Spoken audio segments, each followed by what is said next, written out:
आप लोग सब जानते होंगे कि बीएसएफ का एक बहुत ही गौरवशाली इतिहास रहा है। हमारे शूरवीरों ने इस देश के लिए बहुत सारे बलिदान दिए हैं और बीएसएफ की 1965 से जब इसका जन्म हुआ आज तक की जो पूरी यात्रा रही है, इसमें बहुत सारे ऐसे ओकेजन्स आए हैं, चाहे वो 1971 के युद्ध की बात हो जिसमें बांग्लादेश के जन्म में बॉर्डर सिक्योरिटी फोर्स का एक बहुत ही ऐतिहासिक और सिग्निफिकेंट भूमिका रही है। कारगिल युद्ध में बीएसएफ की एक बहुत सिग्निफिकेंट भूमिका रही है, महत्वपूर्ण भूमिका। उसके बाद ऑप पराक्रम में जब फोर्सेस का मोबिलाइजेशन हुआ था लेकिन युद्ध डिक्लेयर नहीं हुआ था, उसमें भी बॉर्डर सिक्योरिटी फोर्स बढ़ चढ़ के सीमा की रक्षा कर रही थी। और अब ऑपरेशन सिंदूर के दौरान आप सबने अभी इस छोटे से वीडियो क्लिप में देखा कि किस प्रकार हमने दुश्मन को नुकसान पहुंचाया है। चाहे शांति का समय हो या हॉस्टिलिटी का समय हो, बीएसएफ ने हमेशा ये साबित किया है कि जब तक हमारे बहादुर जवान सीमा पर देश की सरहद पे तैनात हैं तो देश के नागरिक निश्चिंत होके देश के भीतर अपने कार्यों को अंजाम दे सकते हैं। जब 22 अप्रैल को पहलगाम में वो दर्दनाक मैसेकर आतंकवादियों के द्वारा पर्यटकों के ऊपर करा गया, तो उसके बाद से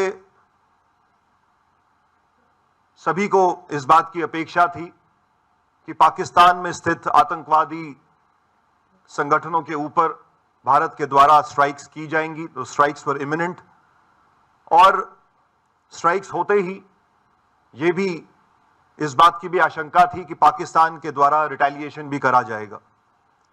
तो 22 अप्रैल के बाद से तुरंत बाद से ही इस जम्मू के संवेदनशील क्षेत्र में, जिसमें बीएसएफ की डिप्लॉयमेंट पुंछ में भी है, राजौरी में भी है, लाइन ऑफ कंट्रोल में हम भारतीय सेना के साथ कंधे से कंधा मिला के सीमा की रक्षा वहां पे भी कर रहे हैं और उसके साथ साथ जम्मू, कठुआ, सांभा के भी क्षेत्र में हम अंतर्राष्ट्रीय सीमा पे प्रथम पंक्ति के तौर पे बैठे हुए हैं। तो ऐसे परिस्थिति में हमने तैयारी शुरू कर दी कि अगर पाकिस्तान की तरफ से अनप्रोवोक्ड फायरिंग की जाती है बॉर्डर के ऊपर तो बीएसएफ उसका किस प्रकार मुंह तोड़ जवाब देगी। जब यह घटना घटी 22 अप्रैल को और उसके बाद से हमने बॉर्डर पे जब अपनी निगरानी को और ज्यादा मजबूत किया तो यह देखने को आया कि पाकिस्तान रेंजर्स, जो कि हमारे काउंटर पार्ट हैं सीमा के उस पार, उन्होंने अपनी फॉरवर्ड पोस्ट में आना छोड़ दिया था।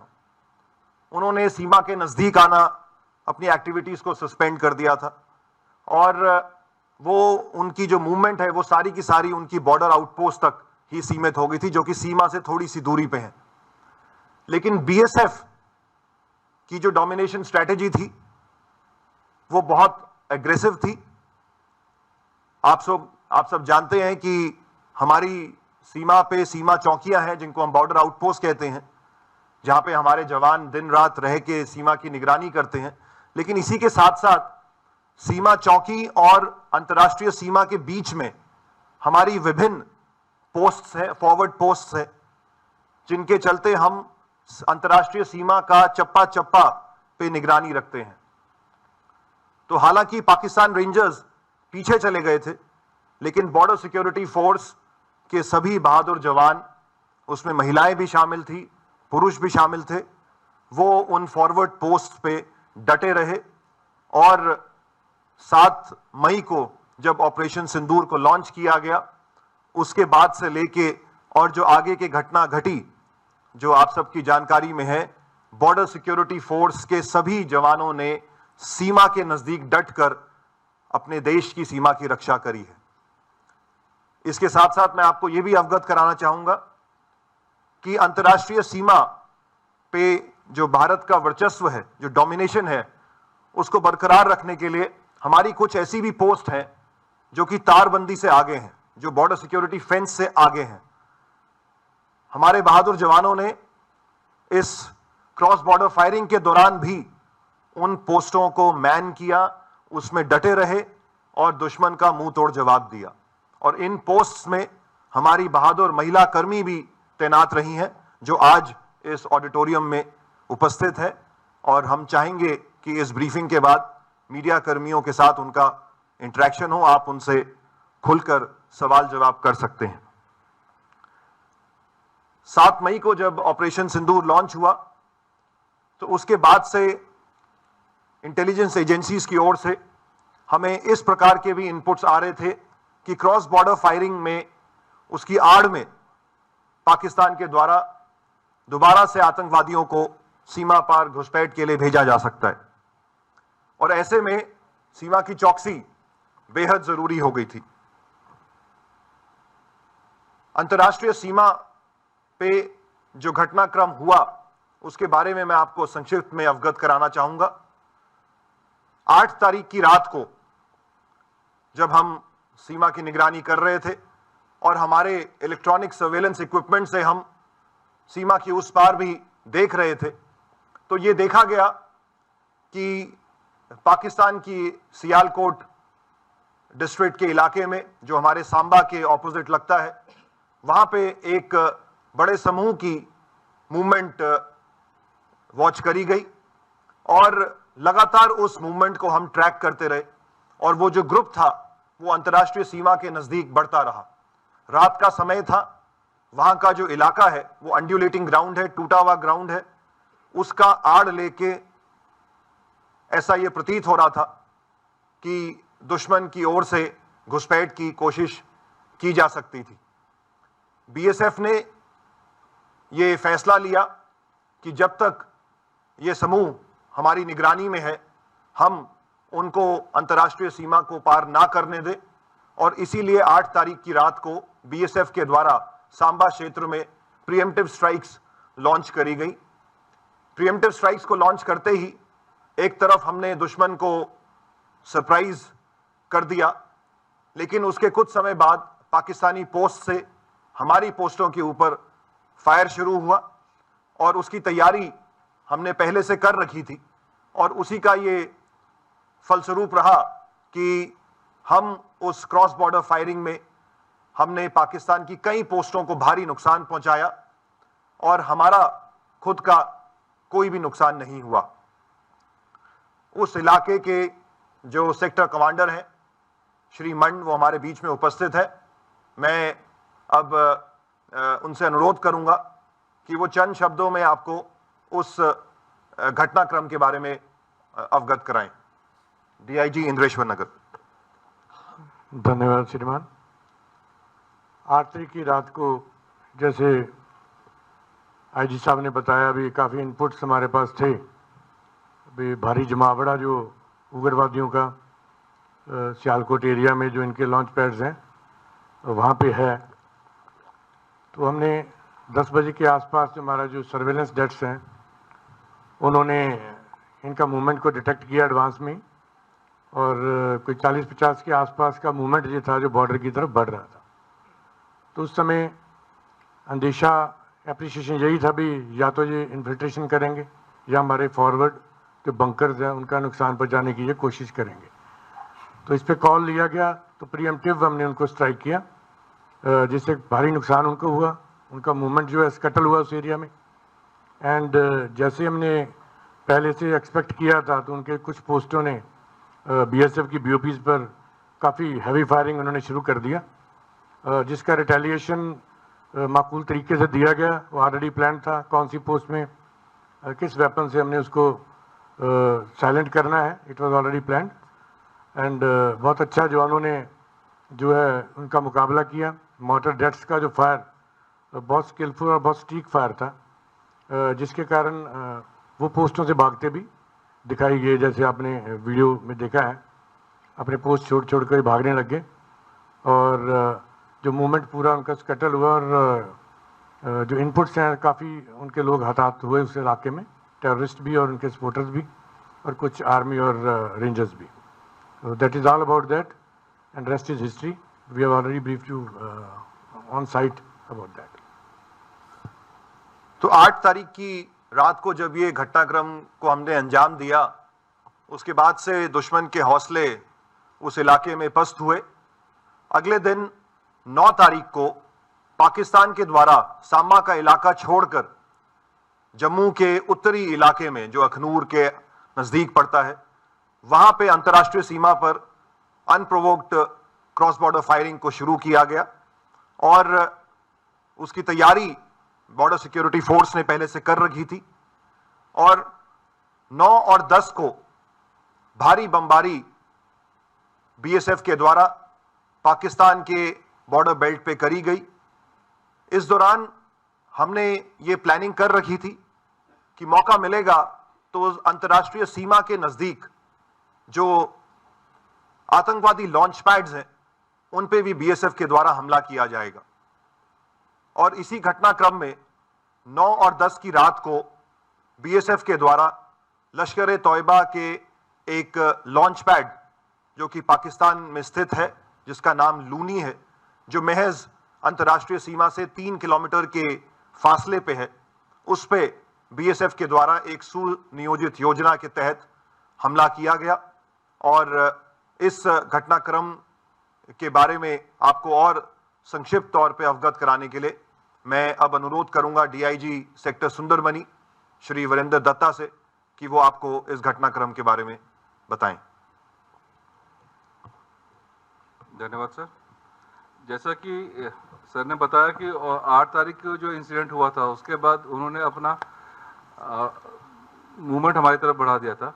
इसी संदर्भ में हमारे पास एक इंफॉर्मेशन आई थी जहां पे कि बताया गया था कि 18 से 20 मिलिटेंट का लूनी में होने का न्यूज़ है. और वो उनका एक्सपेक्टेड ये था कि वो जो है क्रॉस बॉर्डर फायर का फ़ायदा उठाते हुए वो इन्फिल्ट्रेट करेंगे सो दैट बाद में जाके हिंटरलैंड के अंदर ये हमारी आर्म फोर्सेस के या हमारे कैंपसेस को ये टारगेट कर सकें.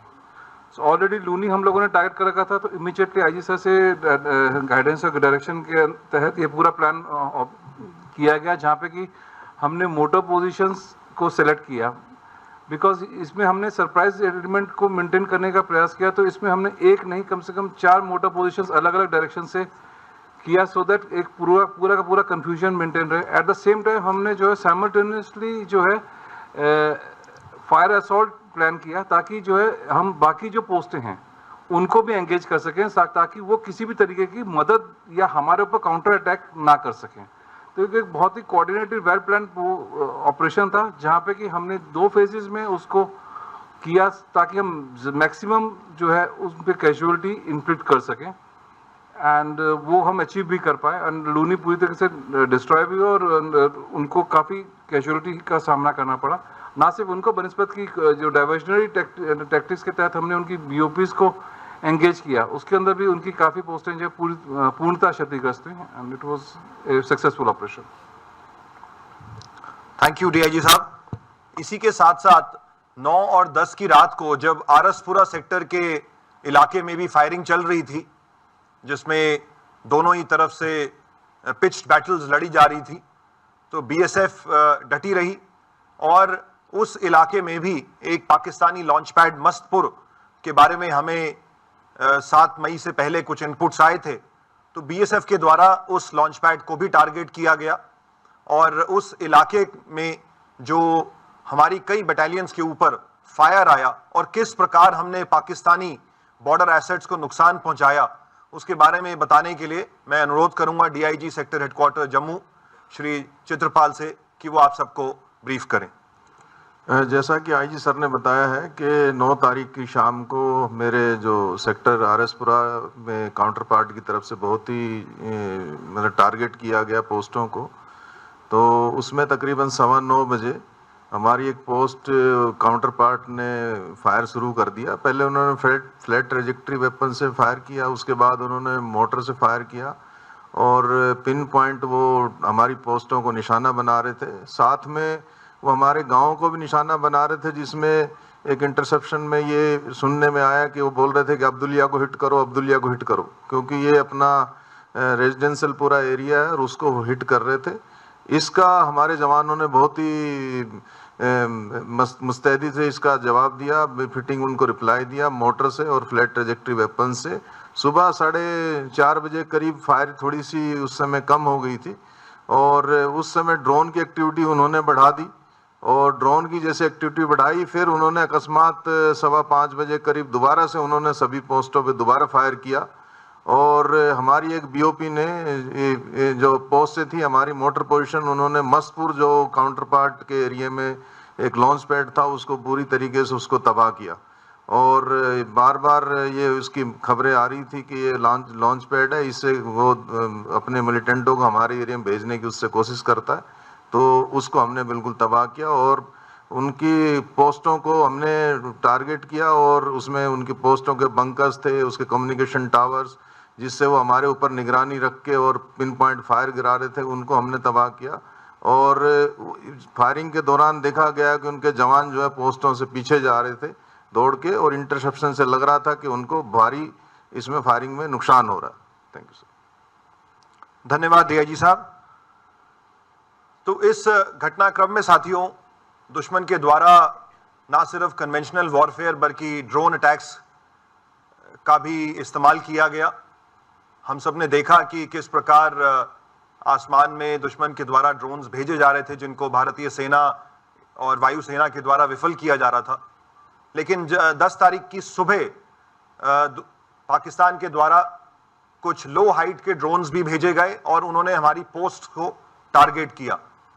बीएसएफ के बहादुर जवानों के द्वारा इन ड्रोन्स को एंगेज किया जा रहा था, लेकिन एक अनहोनी हुई जिसमें हमारे एक पोस्ट कमांडर बहादुर सब इंस्पेक्टर मोहम्मद इम्तियाज, उनके साथी कांस्टेबल दीपक और आर्मी के एक नायक सुनील कुमार, ये तीनों ही एक ड्रोन का जब मुकाबला कर रहे थे, उसको ध्वस्त कर रहे थे, तो ड्रोन के द्वारा पेलोड ड्रॉप किया गया और शेलिंग भी उस समय चल रही थी और उसमें ये तीनों हमारे सेनानी वीर गति को प्राप्त हुए। लेकिन बीएसएफ ने हौसला नहीं हारा और उस पोस्ट में और उसके आसपास की पोस्ट में हमारे जवानों ने डटकर दुश्मन को जवाब दिया और उसी का ये परिणाम था कि पाकिस्तान में सियालकोट की इस बॉर्डर बेल्ट में दुश्मन को भारी नुकसान पहुंचा है। उनकी कम्युनिकेशन लाइंस को नुकसान पहुंचा है, उनके एडवांस सर्वेलेंस इक्विपमेंट को नुकसान पहुंचा है, उनकी पोस्ट्स को भारी नुकसान पहुंचा है और जैसा हमने आपको बताया कि हमने उनके टेरर लॉन्च पैड्स को भी ध्वस्त किया है, जिसमें लूनी, मस्तपुर और चकबूरा जो कि सांबा क्षेत्र के सामने है, ये प्रोमिनेंटली फिगर होते हैं। हमारे जो 2 बहादुर सीमा प्रहरी शहीद हुए हैं, तो उनकी याद में हम अपनी 2 सीमा चौकियों का नाम उनकी याद में रखेंगे। इसके साथ साथ सांबा क्षेत्र में हमारी एक सीमा चौकी का नाम हम सिंदूर रखने का प्रस्ताव हमारे बल मुख्यालय और सरकार को भी भेजेंगे। इस पूरे घटनाक्रम में साथियों बीएसएफ तो प्रथम पंक्ति पे मौजूद ही थी और लेकिन हमें भारतीय सेना का भी पूरा सहयोग मिला। इसके साथ साथ बीएसएफ के द्वारा सिविल एडमिनिस्ट्रेशन के साथ, जम्मू कश्मीर पुलिस के साथ भी और इंटेलिजेंस एजेंसीज के साथ भी समन्वय बना के रखा गया और उसी का ये एक परिणाम है कि जम्मू की इस बॉर्डर बेल्ट में किसी भी प्रकार का सिविलियन नुकसान नहीं हुआ, सिविलियन एसेट्स डैमेज नहीं हुए और हमारे भी सारे जो एसेट्स थे 7 तारीख की रात को, 8 तारीख की रात, 9 तारीख, 10 तारीख की रात को साथियों और दिन में भी हमारे बॉर्डर पे जो एसेट्स हैं, जैसे कि बॉर्डर फ्लड लाइट्स जिससे रात को हम पूरे बॉर्डर को चकाचौंध रखते हैं, हमारी हाई मास्ट लाइट्स, हमारी बॉर्डर फेंस, सीमा सिक्योरिटी के लिए जो फेंस लगी हुई है, जो कि एक तरीके से हमारे बॉर्डर मैनेजमेंट की जान है, वो इंटैक्ट रही और हमारे सर्वेलेंस इक्विपमेंट जो हमने हजारों की संख्या में पाकिस्तान की ओर लगा रखे हैं, वो भी सारे के सारे इंटैक्ट रहे। तो कुल मिला के साथियों हमने पाकिस्तान को काफी नुकसान पहुंचाया है और साथ में हमने अपने एसेट्स को भी बचाया है। इस पूरे प्रकरण में साथियों बीएसएफ की महिला शक्ति ने बढ़ चढ़ के हिस्सा लिया। हालांकि महिलाओं के पास ये ऑप्शन था कि वो अगर चाहती तो बॉर्डर आउटपोस्ट से रिलोकेट होके पीछे हेडक्वार्टर्स में आ सकती थी, लेकिन हमारी इन बहादुर महिलाओं ने इस बात को चुना कि वो आगे फॉरवर्ड ड्यूटी पोस्ट में रहकर, सीमा चौकियों में रहकर अपने पुरुष कार्मिकों के साथ कंधे से कंधा मिलाकर इस आपदा का सामना करेंगे। और उसी का ये परिणाम रहा कि हमारी कुछ बहादुर महिलाओं ने इस प्रकरण में पोस्ट को कमांड किया। असिस्टेंट कमांडेंट नेहा भंडारी हमारे बीच में यहाँ बैठी हुई हैं। इनके साथ साथ हमारी कुछ ऐसी भी महिला कर्मी हैं जो फॉरवर्ड पोस्ट में रही, मैं उनके नाम जरूर आपके सामने रखना चाहूंगा। महिला कांस्टेबल मंजीत कौर, महिला कांस्टेबल सुमी, महिला कांस्टेबल मलकीत कौर, महिला कांस्टेबल ज्योति, महिला कांस्टेबल संपा एवं महिला कांस्टेबल स्वप्ना। इन सभी महिलाओं ने आगे आईबी के बिल्कुल नजदीक रह के दुश्मन की पोस्टों के ऊपर फायर खोला है।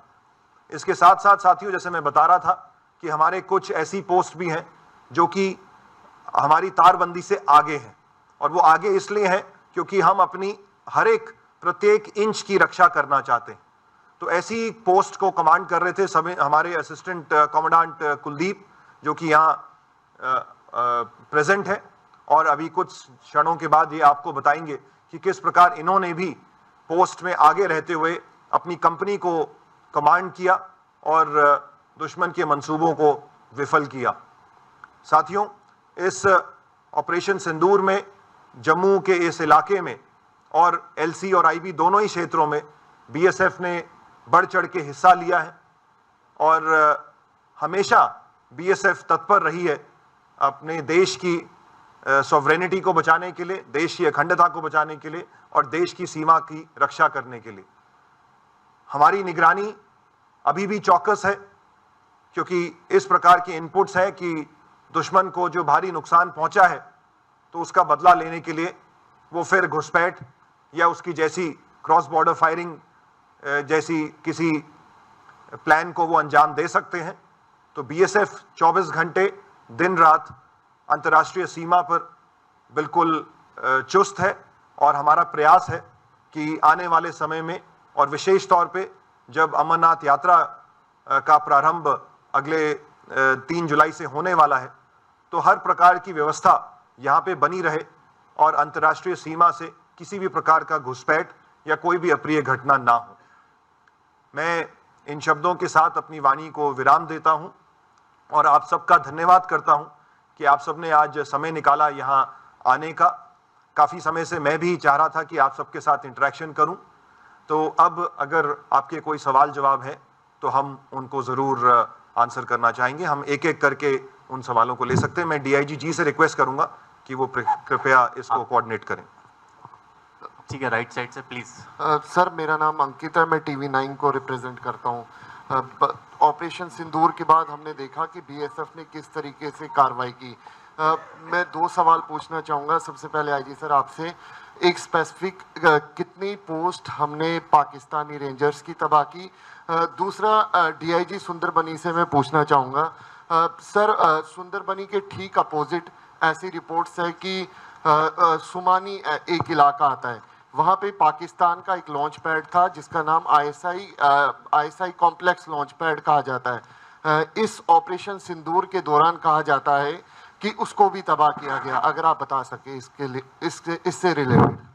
ठीक है, आपके पहले क्वेश्चन के जवाब कि हमने कितनी पोस्टों को ऊपर फायर किया है, हमारी कितनी पोस्टों ने फायर झेला है, तो हम बता दें कि 60 बीओपी हमारी जो इंटरनेशनल बॉर्डर के ऊपर 60 बीओपी इन्होंने जो है बिल्कुल फायर को फेस किया है जितना भी एनिमी से आ रहा था, और 49 एफडीएल। इसके काउंटर में हमने भी जो है 76 बीओपी काउंटर पार्ट की और 42 एफडीएल में जो है काफ़ी तादाद में फायर गिराया है। इनको काफ़ी नुकसान हमने भी यहाँ से पहुँचाया है। सेकेंड क्वेश्चन, क्योंकि सुंदरबनी आपने डीआई साहब से पूछा है तो डीआईजी सुंदरबनी उसको एड्रेस करेंगे। 9 तारीख को जैसे आपने बताया ISI कॉम्प्लेक्स का, ये एक पुरानी पाक पोस्ट थी ISI कॉम्प्लेक्स, जिसके बारे में माना जाता था कि ये पाक आर्मी द्वारा मेंटेन की जाती है और इसको ISI ऑपरेट करता है। अपने इसमें अलग अलग तंजीमों के लोग आते थे। पहले काफ़ी एक्टिव था लॉन्च पैड। और जी हाँ, ये सही है कि 9 तारीख को हमने इसको ध्वस्त किया। हमारे पास हमने इसके आपको दिखाए भी हैं। ISI कॉम्प्लेक्स को हमने जो है इस पर मोटर्स और RF का फायर किया और इसको पूरी तरह से तबाह कर दिया। ये ISI कॉम्प्लेक्स आज की तारीख में नहीं है, ना ही उन्होंने ऑक्यूपाई कर रखा है। Sir Pankaj Sharma sir news 24 से। सर पंकज सर न्यूज़ 24 से जी। ऑपरेशन सिंदूर के दौरान सर कितने आतंकी जो हैं जो लॉन्च पैड पे मौजूद थे, जो तबाह आपने किए, कितने आतंकी मारे गए? कोई फिगर अगर आप शेयर करना चाहें, कितने रेंजर उनके मारे गए? क्या अभी जो है ऑपरेशन सिंदूर के बाद, क्योंकि खत्म नहीं हुआ है जैसा आप कहते हैं, क्या अभी वहां पर ट्रेनिंग कैंप लॉन्च पैड दोबारा एक्टिव हुए हैं? क्या टेररिस्ट की मूवमेंट आप लोग देख रहे हैं? तो कितना फिगर अभी है उस पार अगर एक्टिव है तो? बहुत अच्छा सवाल आपने किया है पंकज जी। ये जो असेसमेंट है ये BSF का भी एक अपना इंटेलिजेंस सेटअप है और इसके साथ साथ जो हमारे देश की जो रिप्यूटेड इंटेलिजेंस एजेंसीज हैं उनके साथ हम लगातार समन्वय में हैं। और ये ज़रूर बात सामने आई कि जब BSF के द्वारा पाकिस्तान पे ये प्रहार किया जा रहा था तो इसमें पाकिस्तान ने अपने कई गांवों को खाली किया और वहाँ पे हर प्रकार की मूवमेंट रोक दी गई। एक तरीके से कर्फ्यू जैसी स्थिति उस तरफ उन्होंने पाकिस्तानी आर्मी ने इम्पोज करी। तो ऐसे में सूचना का आदान प्रदान जो है वो चल रहा है और कुछ जानकारी हमारे पास आई है जिसको हम कंफर्म कर रहे हैं इंटेलिजेंस एजेंसीज के साथ। तो आज के दिन मैं ऐसा कोई स्पष्ट आंकड़ा आपके सामने नहीं रखना चाहूँगा, परंतु हमारे पास ठोस सूचना आई है कि इन लॉन्च पैड्स पे उनका नुकसान हुआ है। और जहाँ तक आपका दूसरा सवाल है कि आगे की उनकी क्या योजना है, तो देखिए इस मुल्क पे कभी भी विश्वास नहीं किया जा सकता है। ऑपरेशन सिंदूर जारी है, जारी रहेगा और आने वाले समय में इस बात की आशंका ज़रूर है कि उनके द्वारा दोबारा से घुसपैठ को बढ़ावा दिया जा सकता है। तो उसके लिए, उस चुनौती से निपटने के लिए BSF सक्षम है और हम टेक्नोलॉजी फ्रंट पे भी बहुत आगे तीव्र गति से बढ़ रहे हैं। अपने सर्वेलेंस सिस्टम्स को हम अपग्रेड कर रहे हैं। हम ऐसे सिस्टम्स को भी लगा रहे हैं जिससे दुश्मन की या आतंकवादी अगर सीमा के नज़दीक भी आते हैं तो हमें उसकी जानकारी पहले से मिल जाए। तो इनके ऊपर प्रयास हमारा लगभग काफ़ी समय से चल रहा है और इसको हम अब स्पीड अप कर रहे हैं। Please. So Gursimran from Republic TV. My two questions will be with regards to, first is that BSF has carried out preemptive strikes. We have seen retaliatory strikes taking place, but this was preemptive strikes. And the Prime Minister has also said that Operation Sindoor is a new normal. So can we expect that on the international border, the BSF's new normal is the preemptive strikes? And the second question is that we have seen also that many of the forward posts are still occupied. There are inputs by the Pakistani army. So do you feel that they are also planning some kind of retaliation to what they have faced? Because on international border, Pakistan has been completely decimated. Thank you. Okay, so thank you, Mr. Gursimran. Your first question about the fact that I'm sorry, I lost track of the first one. It was that the preemptive strikes. Preemptive strike, right? Thank you for reminding me. So you see, BSF is always known as the first line of defense, and it has been the policy of our country not to unnecessarily provoke someone or retaliate without any reason. When the Operation Sindoor began, and on 8th night when we witnessed some kind of a threatening movement towards the IB, it was decided that we would not allow them to succeed in their plans, and therefore this preemptive strike was undertaken by BSF. As of now, the two countries through their DGMOs have come to a ceasefire agreement. There is an understanding between the two nations, and we are adhering to that understanding. However, in case the BSF is fired upon or any of our civilian assets are targeted by the other side, we will definitely resort to retaliation, and retaliation in good measure. That addresses, I think, your first question. And your second question with respect to build up at the forward locations. So we are definitely keeping a close track of the activities on the other side. And as I said, we cannot and we have not let our guard down. We are maintaining the highest possible vigil at the border, and we are ready to face any situation that is posed to us by the other side. Sir मेरा नाम रमन सैनी है और मैं India daily news channel से हूं। मेरे दो सवाल हैं सर। एक तो हमने कई ऐसे वीडियो देखे कि जब बीएसएफ की तरफ से कार्रवाई हुई तो पाकिस्तानी रेंजर्स अपनी पोस्ट छोड़कर भाग रहे थे, वो वीडियो जो है। एक तो उस इंसिडेंट्स के बारे में थोड़ा सा आप ब्रीफली अगर बता सके। दूसरा सर, अभी जिस तरीके से पोस्ट ऑपरेशन सिंदूर अभी क्या इनपुट्स हैं कि इंटरनेशनल बॉर्डर के उस तरफ कितने लॉन्च पैड जो हैं वो एक्टिव हैं और वहाँ पर किस तरीके की आतंकियों की तादाद जो है उसकी आप जानकारी कुछ शेयर कर पाए तो। ओके, तो आपके पहले सवाल के लिए मैं डीआईजी इंद्रेश्वर नगर मिस्टर मंड को कहूँगा, क्योंकि इनके इलाके का वो वीडियो था, तो आपको ये बताना चाहेंगे। Well, running away from their post, deserting their post, is not in the grain of a soldier. That indicates total degradation of his morale. But accurate and forceful retaliation by BSF to his challenge, and that sums up the way they deserted their post. Even after that, there were very little movement was observed in their post. That indicates that they deserted the post and they spent their nights outside. That's about it. शायद ऐसा था कि कहीं ना कहीं वो expect नहीं कर रहे थे कि बीएसएफ से इतना स्ट्रॉन्ग रिस्पांस उनको देखने को मिलेगा। May be they were caught less prepared.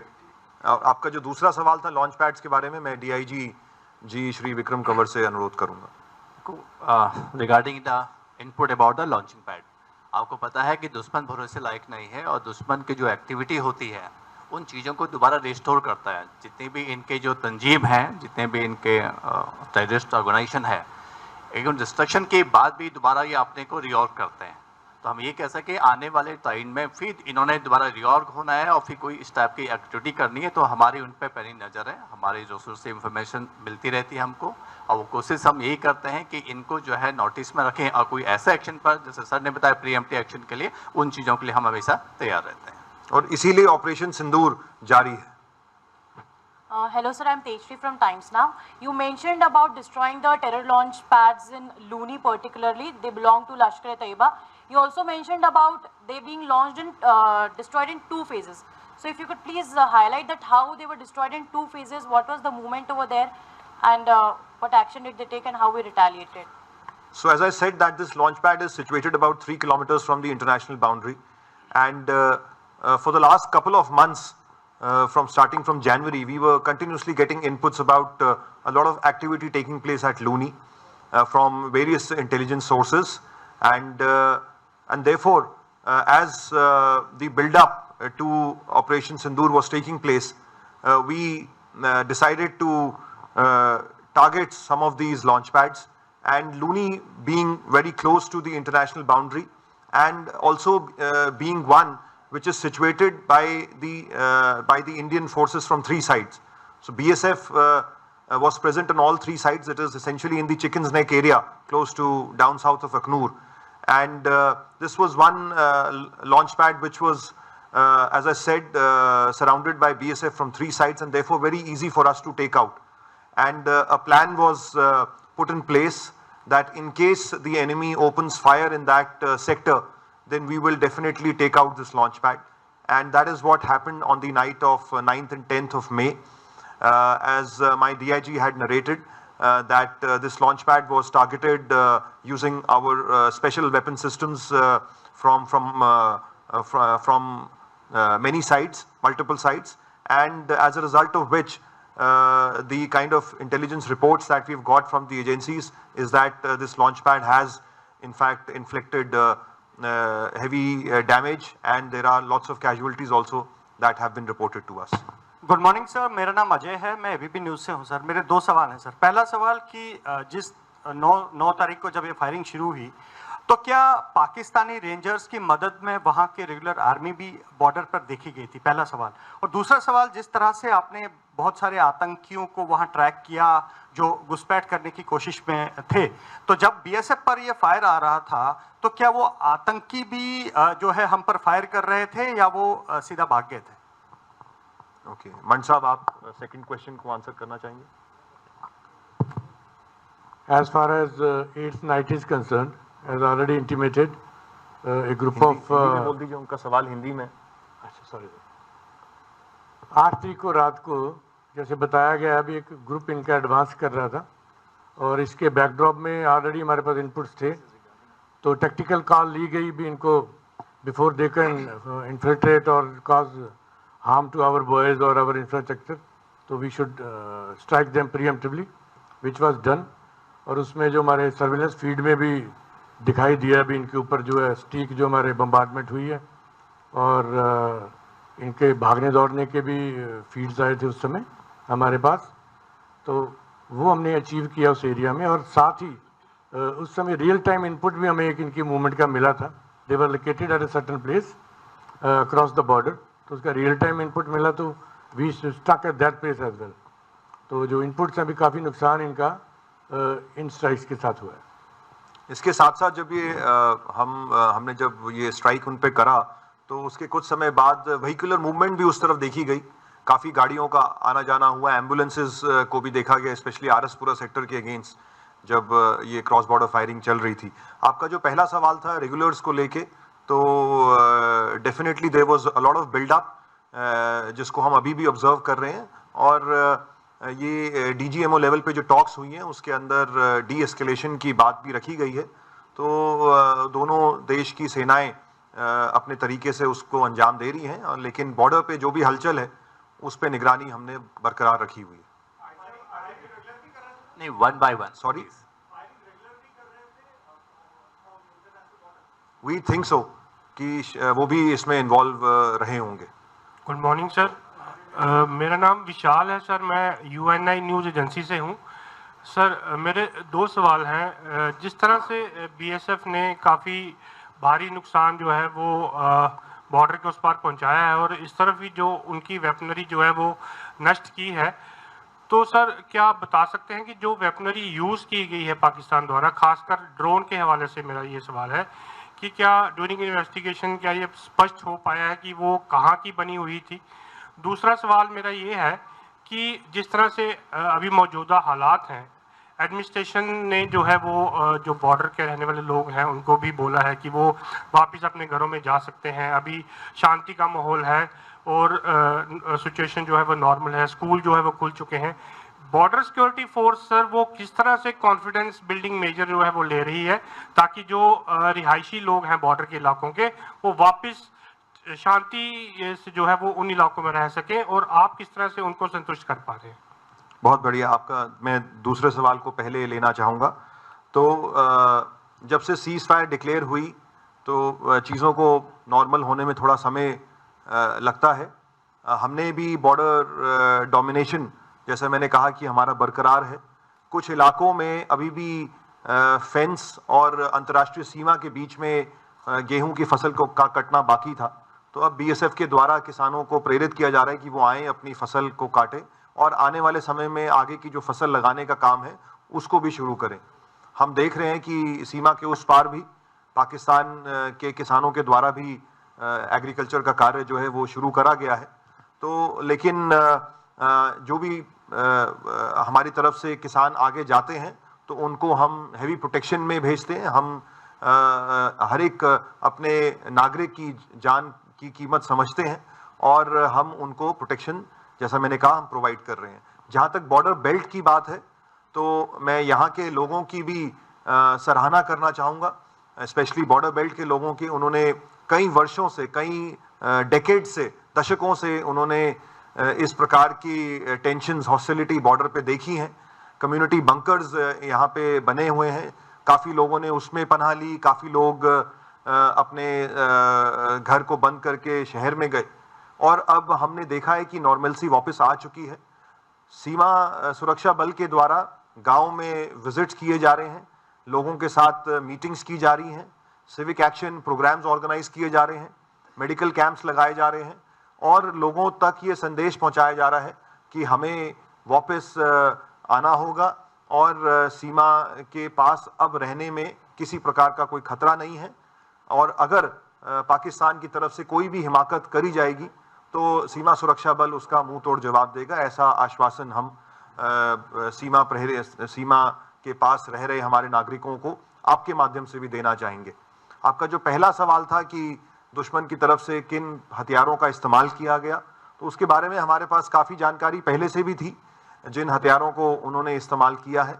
लेकिन जो ड्रोन वॉरफेयर एक नए तरीके से इस बारी इस्तेमाल किया गया है, इस चुनौती से बेहतर निपटने के लिए हमारी बहुत सारी रिसर्च एंड डेवलपमेंट R&D चल रही है, ना सिर्फ BSF की बल्कि दूसरे सिक्योरिटी फोर्सेस के साथ मिलके और जो हमारी रिसर्च एंड डेवलपमेंट ऑर्गेनाइजेशंस हैं, प्राइवेट सेक्टर पब्लिक सेक्टर सभी के साथ मिलके इस विषय पे कार्य चल रहा है। और आने वाले समय में हम भी किस प्रकार इस आधुनिक तकनीक से दुश्मन को और ज़्यादा नुकसान पहुंचा सकते हैं, इस विषय पे भी कार्य जोर से आगे बढ़ रहा है। Good morning sir, Somil Abrol PTI से। मेरा एक सवाल है सर, जिस तरह क्रॉस बॉर्डर थ्रेट्स हैं उसको टैकल करने के लिए इंटर एजेंसी कोऑर्डिनेशन मैकेनिज्म किस तरह से आप उसका ठोस उसके ऊपर कदम उठा रहे हैं, ये सवाल। तो देखिए साहब, जम्मू कश्मीर का जो ये प्रांत है ये इतने सालों से मिलिटेंसी इसने देखी है और क्रॉस बॉर्डर टेररिज्म देखा है। तो यहाँ पे सभी एजेंसीज के बीच में, चाहे मैं सिविल एडमिनिस्ट्रेशन की बात करूँ, मैं CAPFs की बात करूँ, मैं आर्मी की बात करूँ, एयरफोर्स की बात करूँ, इंटेलिजेंस एजेंसीज की बात करूँ, यहाँ पे समन्वय बहुत ही बेहतरीन है। और आपने मल्टी एजेंसी सेंटर का भी आपने नाम सुना होगा, जिसके नेक्स्ट वर्जन का हाल ही में दिल्ली में माननीय गृह मंत्री ने अभी पीछे उद्घाटन किया था। तो ये बहुत सारे ऐसे आधुनिक प्लेटफॉर्म्स हमारे पास अवेलेबल हैं जिसमें हम हर प्रकार की ऑन अ डेली बेसिस हम इंफॉर्मेशन और इंटेलिजेंस का आदान प्रदान करते हैं। और ना सिर्फ आदान प्रदान होना, हम लगातार मिलकर उच्च स्तरीय बैठक करते हैं जिसमें एक एक इंटेलिजेंस इनपुट के ऊपर बारीकी से डिस्कशन होता है। और यहाँ पे मैं ये भी कहना चाहूँगा कि हम BSF में हर एक इंटेलिजेंस इनपुट को बहुत सीरियसली लेते हैं और कोशिश करते हैं कि जो भी इनपुट आए उसके ऊपर ऑन ग्राउंड बेहतरीन एक्शन लिया जाए, ठोस कदम उठाए जाए, ताकि उस इंटेलिजेंस में अगर घुसपैठ की कोई सूचना है तो उसको हम निष्क्रिय करें, विफल करें। सर मैं रजत वोरा हूँ जी न्यूज़ से। सर मेरे दो सवाल हैं। पहला ये कि क्या पाकिस्तान की जब आपकी तरफ से कार्रवाई की जा रही थी तो पाकिस्तानी रेंजर्स या फिर आर्मी की तरफ से कहीं व्हाइट फ्लैग दिखाया गया या कोशिश की गई कि बातचीत हो या ये जो पूरा प्रकरण चल रहा है उसमें कहीं वो ठहराव आ सके? दूसरा सवाल सर, कोई स्पेसिफिक नंबर्स की कितने लॉन्च पैड और कितने फॉरवर्ड पोस्ट पाकिस्तान की यहाँ पर तबाह की गई है, उनका कुछ नंबर अगर मिल सके? तो आपके दूसरे सवाल का जवाब ऑलरेडी DIG साहब ने दे दिया था, आप चाहेंगे तो आपको अलग से भी ये बता देंगे। जहाँ तक आपका पहला सवाल था, तो जो बातचीत जो भी हो रही थी साथियों, वो DGMO लेवल पे ही हो रही थी। ग्राउंड लेवल पे हम रेंजर्स से कोई भी बातचीत नहीं कर रहे थे और अभी भी फिलहाल हमने किसी प्रकार की बातचीत की शुरुआत उनसे नहीं करी है। हम उनकी हरकतों को देख रहे हैं कि वो उनकी मंशा क्या है, उनकी हरकतें किस प्रकार की हैं, और आने वाले समय में इसका फैसला लिया जाएगा कि दोनों बॉर्डर गार्डिंग फोर्सेस में किस प्रकार के संबंध बनेंगे। Good morning, sir. I'm Shuchi, representing Greater Kashmir. Sir, my question relates to tunnels. Tunnels have been a greater threat. In the recent past, we had heard that, it was presumed that some terrorists had infiltrated through tunnels only. Union Home Minister during his recent visit also talked about this, that tunnels to tackle the threat of tunnels. You are, adopting various kinds of measures. So whether this threat has been sorted out or it still persists, and what is the threat perception vis-a-vis tunnels only? Right, ma'am. So tunnels have been historically over the past decade been used sometimes successfully, sometimes unsuccessfully for infiltration, and this has remained a challenge for BSF. But as I said, we have also not kept quiet. We have invested in technology, and as I speak, this kind of investment, this kind of approach for adaptation of modern technology is ongoing, and we would always like to be one step ahead of the adversary. So not just tunnels, there are other kinds of means also by virtue of which the adversary can attempt infiltration. And the target that has been given to us by the government of zero infiltration is of prime importance for us. And we are managing all those various possible means of infiltration using not just technology but also by our manual presence on the ground. We must never forget that the boots on the ground who are day in and day out standing almost say 100 to 150 meters apart all throughout the international boundary are a very, very important asset for us. And so therefore that asset coupled with technology is giving us very good results. And as I said, BSF has been able to successfully neutralize many infiltration attempts that have taken place in the past.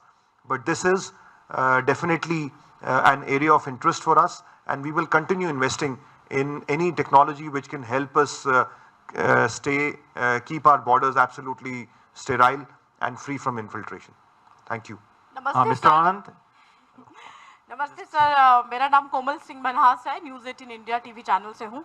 Sir सबसे पहले तो आपको बहुत बधाई कि BSF के जवानों ने और महिला जवानों ने ऑपरेशन सिंदूर को जो सफल बनाने में अपना शौर्य दिखाया है।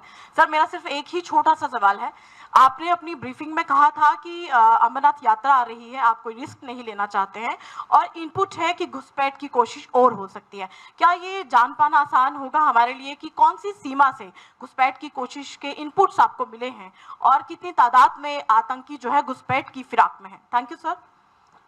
देखिए, जो हमारी कश्मीर और जम्मू के इलाके में लाइन ऑफ कंट्रोल है और जम्मू के इलाके में जो अंतर्राष्ट्रीय सीमा है, ये सभी प्रकार के इनपुट्स इन दोनों ही इलाकों से हमें लगातार मिलते रहते हैं। जो पास्ट में भी हमने देखा है, पिछले साल जब अमरनाथ यात्रा हुई उस समय के इनपुट्स को भी हमने का भी आकलन किया है। तो यात्रा में अभी कुछ समय है, लेकिन जैसा हमने कहा कि अमरनाथ यात्रा हमारे लिए एक बेहद अहम इवेंट है जिसको हम जम्मू कश्मीर प्रशासन के साथ मिलके, सरकार के साथ मिलके अंजाम देना चाहेंगे और हम चाहेंगे ज़्यादा से ज़्यादा भारतीय नागरिक अमरनाथ यात्रा में आए, हिस्सा लें और दर्शन करें। तो ऐसे में हमारे लिए बेहद ज़रूरी हो जाता है कि हम अपनी अंतर्राष्ट्रीय सीमा पे चौकसी को और ज़्यादा बढ़ाएं। तो अभी फ़िलहाल ऐसा कोई इनपुट हमारे पास स्पष्ट तौर पे प्राप्त नहीं हुआ है कि कितने आतंकवादी घुसपैठ के लिए कब आएंगे, परंतु लगातार हमें ये सूचनाएं आ रही हैं कि आतंकवादी संगठनों के द्वारा प्रयास किया जा रहा है, वो अपने कैंप्स में वापस लौट रहे हैं, ट्रेनिंग कर रहे हैं और जहाँ पे भी उनको लगे कि चौकसी कम है वहाँ से वो कोशिश करेंगे। तो चाहे एलओसी हो चाहे आईबी हो, हमें सुरक्षा बलों को सभी इलाकों में हर प्रकार चौकस रहना पड़ेगा और उसके लिए हम तत्पर हैं। Mr. Anand. Yes, please. During this shelling and firing incident, there are inputs that unarmed Pakistan tried to actually push in unarmed terrorists from their launching pads. There are inputs that some of them have crossed. Is it true? Second, are Pakistan now pushing in more special forces? There are inputs also that in Pahalgam also 2 of them have been identified. And is there any possibility the encounters that are taking place from Katwa onwards to Kashtawar area and they are highly trained? Can you brief it on this?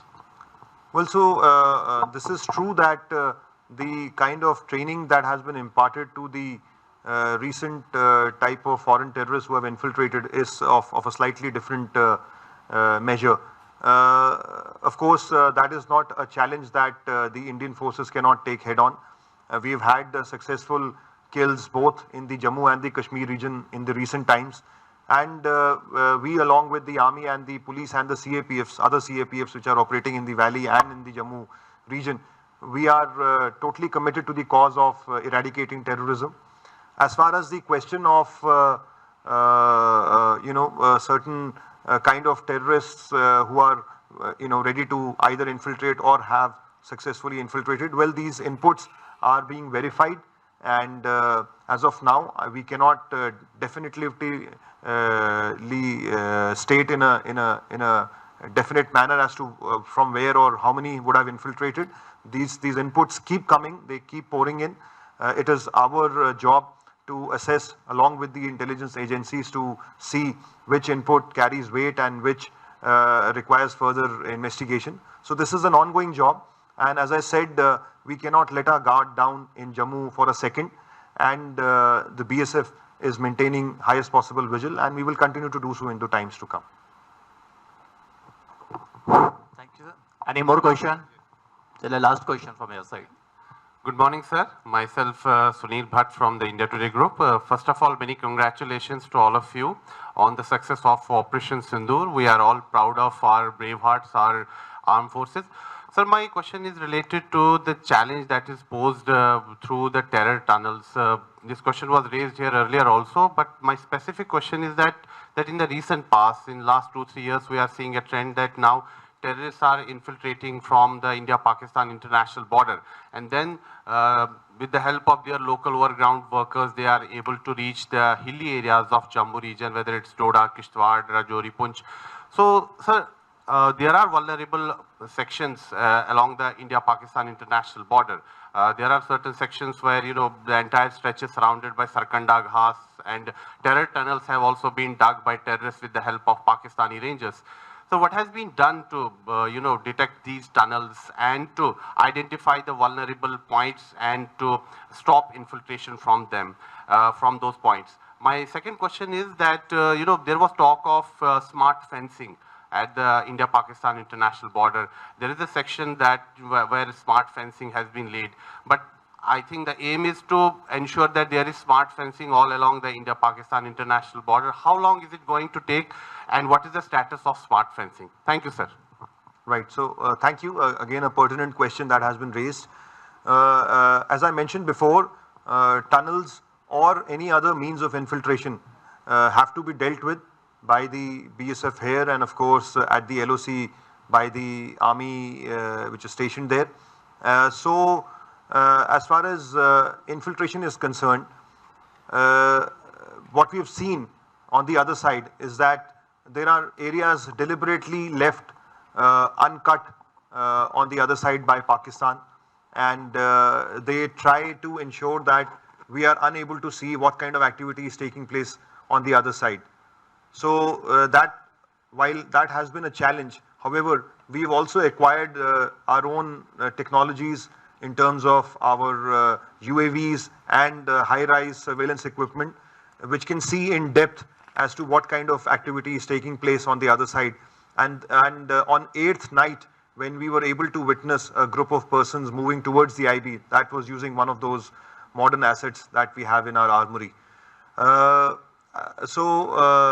It is of prime importance for us to ensure that the technology is deployed in such a manner that we are able to neutralize infiltration. We have a system known as the Comprehensive Integrated Border Management System, CIBMS in short. A pilot was done way back in the year 2017-2018, which has given us very, very good results. And when the Honorable Union Home Minister visited our border outpost in the month of April, a demonstration was also presented before him. And now, with assistance from the Ministry of Home Affairs, Government of India, and of course from our own headquarters, we expect that a lot of technology infusion will take place in the months, if not weeks, to come. And it is our endeavor to have every inch of our IB under the Comprehensive Integrated Border Management System. So that is a system wherein we would get to know any kind of movement happening both across as also behind on a real-time basis. Jammu is a top priority area for the government, and I'm sure in the days to come, as I said, a lot of technology infusion would take place, and that would really help us mitigate any kind of infiltration inputs that we get. Thank you, sir. Since there is no more question, I thanks to all my media friends once again for their active participation and attendance. The synergy is once again visible. It's already known fact that BSF and media both are working for the same cause and in the interest of our nation. But we need our continued and constant support in showcasing our national cause. Let this bond and association be stronger, more reliable and fruitful. Now request to all our media friends and officials who are present here to kindly join us on high tea arranged outside the auditorium and honor us. Thank you. And Thank you very during much. the tea, you will also be able to interact with our brave border men and women who were posted at the front line.